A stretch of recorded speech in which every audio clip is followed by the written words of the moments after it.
Yo, Dr. Jason here. Welcome back to the Dental Lighthouse podcast. So, got so many thoughts like in my head. Just got out of a deep work block. Spent about 2 hours preparing for a couple things. Giving a presentation next month about associate recruitment.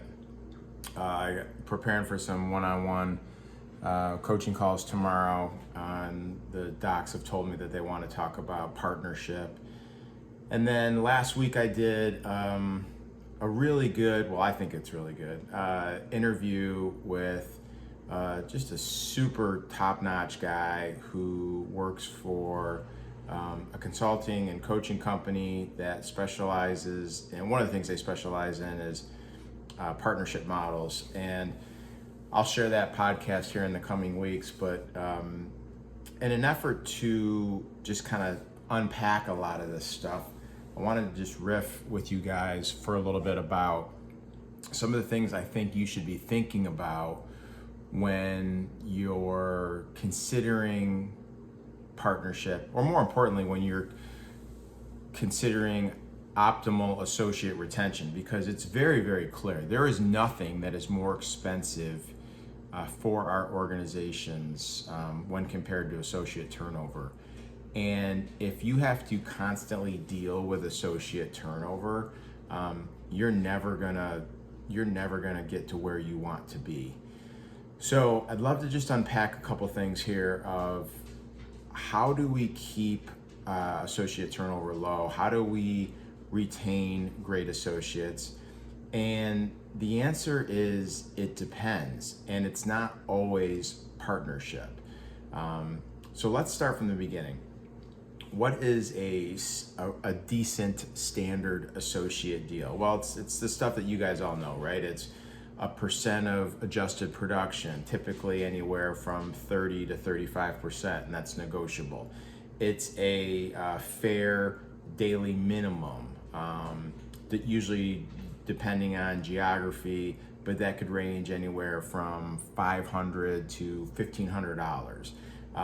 It's a certain benefit package, 401k, medical insurance, CE reimbursement, and then other benefits that are kind of outliers, like who's going to pay for the DEA license, who's going to pay for malpractice, all that stuff, right? That's standard boilerplate stuff. So you need to be in the ballpark with your offering when it comes to associate recruitment and ultimately associate retention. But what are some other things, like what's next level? Like what are some other things that, okay, you've got this associate, they're a good culture fit, they're a decent producer, and you want to try to keep them. Well, that's where I want a lot of this conversation to go. So let's try to break it up into non-partnership offerings and then partnership offerings. Okay, so let's start with non-partnership offerings that can help an associate stay with you. First off, they need to be valued, and they need to ultimately be valued by you as the owner. So when you just put an associate on an island, or you just throw them in an office, or they work on Fridays and they're not with you, and you don't check in with them on a regular basis, they're not going to feel valued, even if you truly do value them. If you truly do value them, then make sure that you're having a regular cadence of conversations with them. Make sure you're providing the mentorship that they need. Most associates nowadays are looking for some level of mentorship depending on where they're at in their journey. So being able to provide that is key to making them feel valued, helping them increase their skill set, helping them ultimately increase their own income. So make sure you're starting at a baseline with that. And it may sound obvious to most of my audience, but the reality is it doesn't happen a lot. A lot of the associates that I interview are reaching out to me because they were sold a bill of goods. They were promised mentorship, but the senior doc is never there. The senior doc lives in a different state. The senior doc, ... So first thing is mentorship. That's a really good outlier type benefit that will help keep associates around. Secondly is, I mentioned CE benefits, and everyone has CE benefit or CE benefit stipend, right? It's usually something like $2,000, and traditionally it creeps up year over year. Maybe it maxes out at $5,000. But what if the doc wants to take like a real big ticket CE? What if they want to take like a $20,000 implant pathway course? If they want to take the clinical mastery continuum, or they want to go take a 2-year orthodontic course, that's a big ticket item.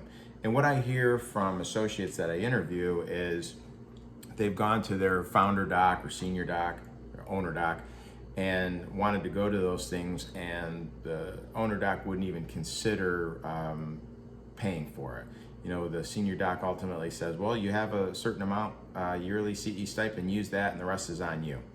I don't think that's the right approach. So I'll let you know what we do, and then you can ultimately decide if you think this is a good fit for you. So if I have someone come to me that wants to pursue that level of education, first off, I celebrate it, right? Like, that's awesome, because it's a huge commitment to do something like that. Now, I ultimately have to approve it, and assuming I do approve it, I work out something with the associate where I will write a check and I will cover this $20,000 CE event for you. And there's a couple different ways that you can get paid back, so to speak. The way that we do it is for every $5,000 that I commit to, I expect an additional year of commitment from that associate, again, assuming that I want them, right? But if I didn't want them, then I wouldn't even be considering writing this check for 20 grand. So if someone comes to me, they've been with me for a year or two, and they want to take this particular CE, I welcome it.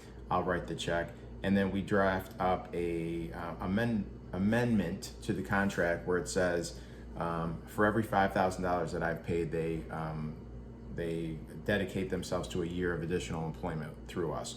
Now, if that goes sideways because they moved, maybe their spouse got relocated, then they need to pay me back a prorated amount of that $20,000. It's worked extremely well for us, and it's a great opportunity for your associates to take that big ticket CE and to become a better producer within your office. Another way that I've heard doctors navigate this is they insist on a certain number of cases based off of that CE. So an example could be if you're going to you're sending your doc to one of these big implant continuum type courses, as long as the doc produces or places X amount of implants on a monthly basis for the next 24 months, then the bill is paid, right? So it could be something like, okay, when you come back, you need to place 1 implant that first month, and then the next month 3 implants, and then the next month 5 implants, and it's got to be a minimum of 5 implants for the next 24 months, or something along those lines. Right? So just get creative, right? Don't paint yourself in a box. So those are a couple of things that you can do. Another thing for non-partnership that we've had a lot of success with is what we call a customizable benefit package. So I opened up the video or the podcast with, okay, well, these are the standard benefits. Well, what if someone's not interested in the standard benefits?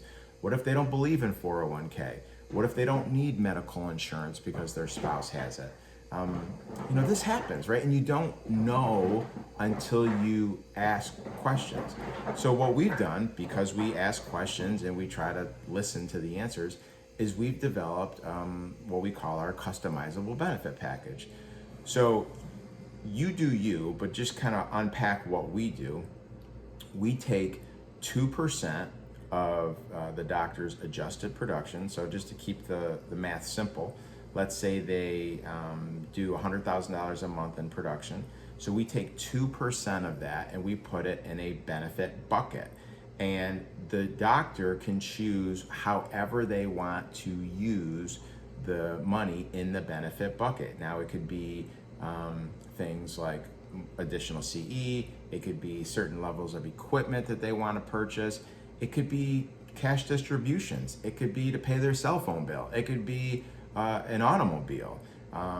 It could be whatever they want. It's customizable, right? And for associates that want to be treated like an owner, but don't want the responsibility of ownership or partnership, this is a great way to give them some customizable benefits. Now, the small print, and I know some of you guys are thinking this as I talk, some of those benefits are taxable and some are not taxable. And we've worked all of that out, and you need to work that out too. But just realize that this is something that is very doable. It's something that I've been doing for at least 5 years, and it just gives the associates an awesome opportunity to customize their benefits. What's another thing? Well, profit sharing. So profit sharing, if someone comes to you and says, Jason, I feel like I'm really doing a good job of building up this practice. A lot of it is dependent on me. Maybe you have an associate-driven location. I want to start to see the fruits of my labor. I want to start to see some level of profits. I'm not interested in partnership, but I want to see some level of profits. Well, you could implement a profit sharing model, right? So describing that from a 30,000 foot view, what you would need to do is set a baseline up for what percentage of revenue needs to be profits. Let's say it's 20%, right? So if an office hits 20% profitability for the month or for the quarter, then you will give the primary doc, the associate doc there, a percentage of everything above 20%. So again, let's just keep the math simple. Let's say the office is doing $100,000 a month and they're running at a 20% profit margin. That's 20 grand. Anything above that 20 grand, maybe you split 50-50 with the doc. So if the profitability ends up being 25%, that's 25 grand, they would get a check for $2,500 for that particular month, right? Usually you do it based on a quarter because it can be tedious to do these numbers on a monthly basis. But coming up with something like that, and that ultimately gives the associate a sense of ownership, because if you're transparent with your numbers, which I would encourage you to be, and go back and listen to some episodes where we talked about that, it gives them some decision-making capability of where they can cut costs, where they can increase revenue, because it's ultimately going to benefit them. You're treating them like an owner. So profit sharing is another really good way to retain associates. What about phantom equity? So everyone throws around the term phantom equity, right? So what is phantom equity? Phantom equity is basically you're treating someone like an owner in every way possible, with the exception of a legally binding contract, okay? So let's say that this associate wants some level of equity. You're not quite sure if he's the right fit or he or she's the right fit. So you have a conversation about phantom equity. And let's say that because this associate is a great culture fit, a good producer, you don't want to lose him or her, you decide to gift this person for a 12-month period 10% phantom equity. So when you do something like that, now this person is going to be treated like an owner in almost every way, and they will reap 10% of the profits. Now, this is where it gets, I like phantom equity for a couple reasons, and I don't like it for a couple reasons. Phantom equity is a basis for a trial partnership is great, because if someone comes to you and says, I want to become a partner, I want to become 25% partner or what have you, using a phantom equity model for 6 months or for 12 months can really fulfill the dating part of it, right? You want to date before you get engaged, or you want to date before you get married. So phantom equity is a great way to do that. So you set up something for a 6 to 12 month period. You're going to give this person 10% equity, 10% phantom equity, and you go from there, right? So from their perspective, it means that whatever profitability you have in the practice, because they own 10%, they get 10% of that. It could be 1% profitability, it could be 20% profitability.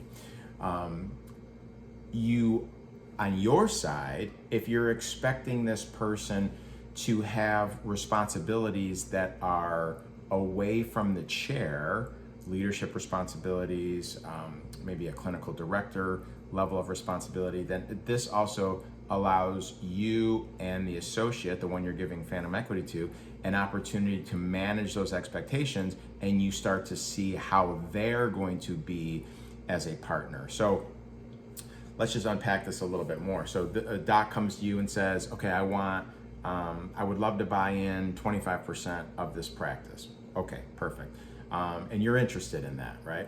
So going on some type of trial partnership where phantom equity is involved is a really good idea, because it treats them as a partner through distributions and profitability. But more importantly, from your perspective, it gives you a chance to look under the hood and see how they are going to be as that partner that they want to be. Are they a great core value fit? Are they thinking about the business when they're away from the chair? Are they fulfilling whatever level of expectations that you had in store for them? Clinical director, maybe it's something like revenue cycle management, maybe it's something like increased systemization on the clinical side, maybe it's the clinical lead where you have an office and you need someone to lead the hygienist and other associate doctors. So it's a dating opportunity. So I'm not a huge fan of phantom equity unless it's part of a trial partnership that's ultimately going to lead or give you clarity on not leading to regular partnership. So now let's talk about a couple different levels of partnership. So there's so many ways that you can unpack this, right? I'm going to talk to you about two ways that I've been exposed to. One way that I currently use in my practice, and one way that I do not. So the traditional partnership model is, okay, you, just to keep the math simple, you have $1 million practice, you have an associate in the practice, they want to buy in 25%, 50%, let's say 50% just to keep the math simple. And let's say the practice is valued at $1 million. So this associate who wants to become a partner is going to have to write a check, or you're going to hold a note for, say, $500,000. And there's a lot of advantages and disadvantages to that, right? So let's talk about the advantages first. Obviously, it's nice if you need the help from an ownership perspective. If you feel underwater, if you feel like you can't manage it all, and you find someone that wants to become a partner, and you truly feel that they're gonna take a majority, or I shouldn't say a majority, but a good amount of responsibility off your plate, then it's something that you should definitely consider. But you should go through a trial partnership first using the phantom equity model that I just described. Another advantage to that is you take some chips off the table. So if you are looking to cash out to a certain level and you want an influx of cash, then it's a decent option. What are the disadvantages? Well, in my opinion, there's more disadvantages to this model than there's not, right? So the disadvantages from the associate's perspective is they got to write a big check, okay? And with associates, traditionally younger ones, having a tremendous amount of student debt, they are trying to buy a house so they can start a family, and now we're asking them to write a big check to become a 50% partner. That can be difficult, right? Even if you're holding paper for them, $8, $10, $20,000 a month, that's a lot of money, right? Again, if it's the right fit, then 100%. Another disadvantage is you now have to make sure that you're having conversations with your partner about everything, right? And not to suggest that that's necessarily a negative, but if you feel super passionate about something and they don't, then you're gonna be handcuffed, right? So you're gonna have to figure out a way to work through it. A final disadvantage, and I run into this all the time when I'm coaching, is you as the original owner doc have an expectation of how you manage free cash flow. And if you are not clear with the incoming partner on that, then it can lead to so many problems. Again, this is why a trial partnership makes so much sense. So great example. Let's say the office is doing $100,000 a month and there's $20,000 in free cash flow.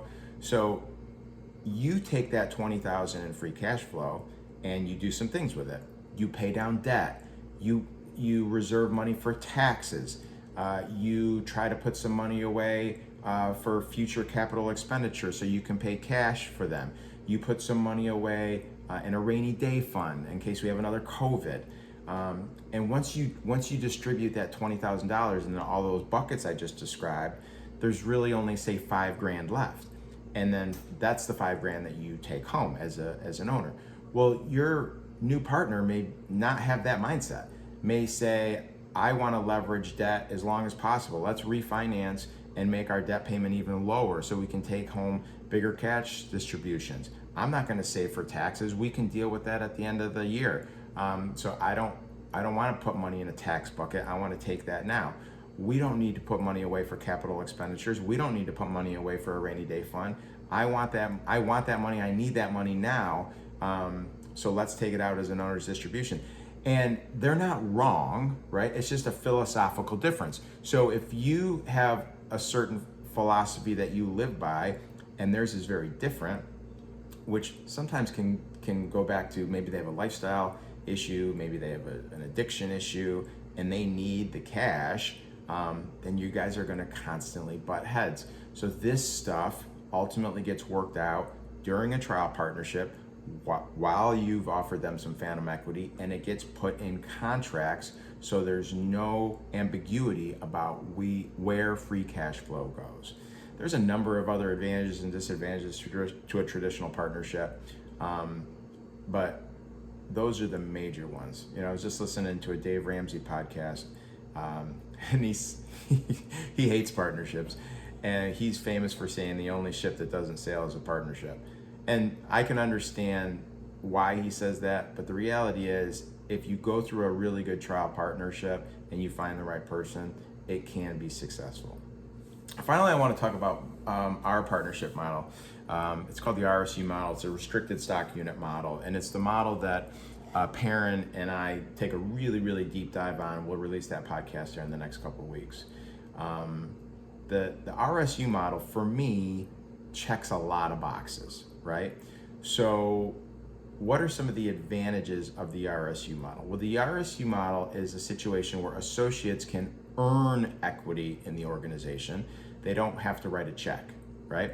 So traditionally what that means is you set a production hurdle, an adjusted production hurdle for an associate for the year, all right? And just to make the math easy, let's say it's $800,000.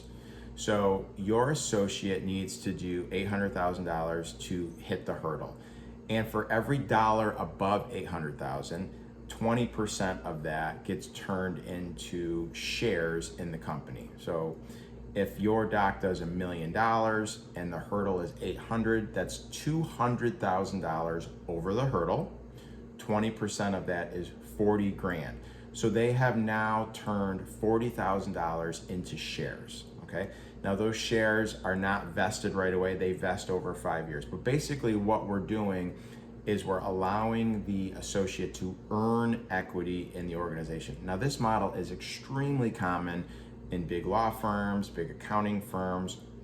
It's a newer model to dentistry, but it works. I've been doing it for 5 or 6 years. So what are the advantages of something like that? Well, it really helps with associate retention because the associate has control over the amount of equity that they can earn, and it gives them the ability to be a partner, okay?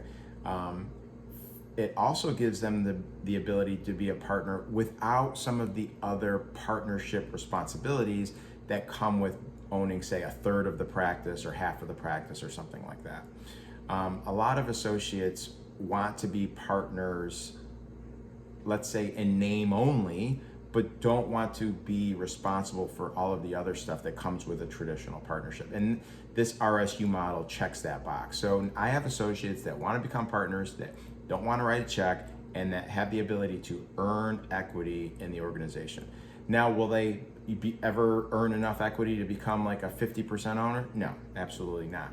But they will have the chance to earn enough equity to be 5, 10, 15% owner. And that's a lot of equity to have for not having to pay for it, right? At least not having to pay for it via writing a check. So it's a great model as far as that. In terms of advantages for the owner, it helps with associate retention. You have different voting rights, so you still get an opportunity to make all of the decisions. As far as what to do with free cash flow, and this is one of the reasons I really, really love this model, is no one takes a distribution unless I take a distribution. And if I take a distribution, then they're allowed to take a distribution based on the percentage of ownership that they have, right? So let's say I have let's say there's 3 docs total, and I own 80% of the organization and they own 10% each of the organization through this model. If I take a distribution, let's say there's $10,000 to be distributed, I'll get 8,000 of that, or 80%, and then they'll each get 1,000.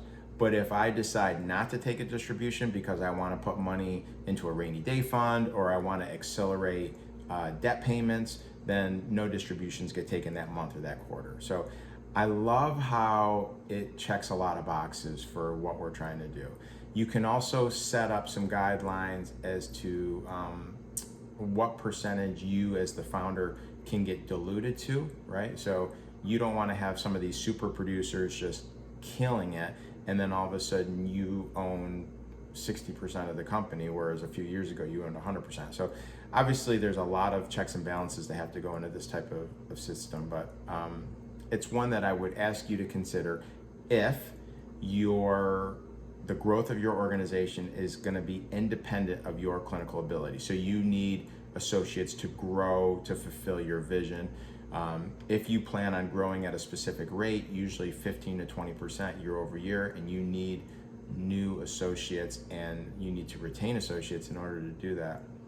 If those are a couple of your goals for the vision of your organization, then I think it's a really good model to consider. So I know I just spewed a lot at you guys, but man, there's a lot to consider. And when you put your head in the sand and you don't really think about any of these things, that's when you lose associates. So if you are struggling to attract associates or you're struggling to retain associates, I would ask that you consider some of the stuff that we talked about. As always, if you want to take a deeper dive into any of this stuff, I'd be more than happy to get on a phone call with you guys. You can shoot me a text. All of my contact information is on dentallighthouse.com. And I'd love to touch base with you and help you get to the point where you feel comfortable having these conversations with your current or prospective associates. Talk soon, guys. Thanks.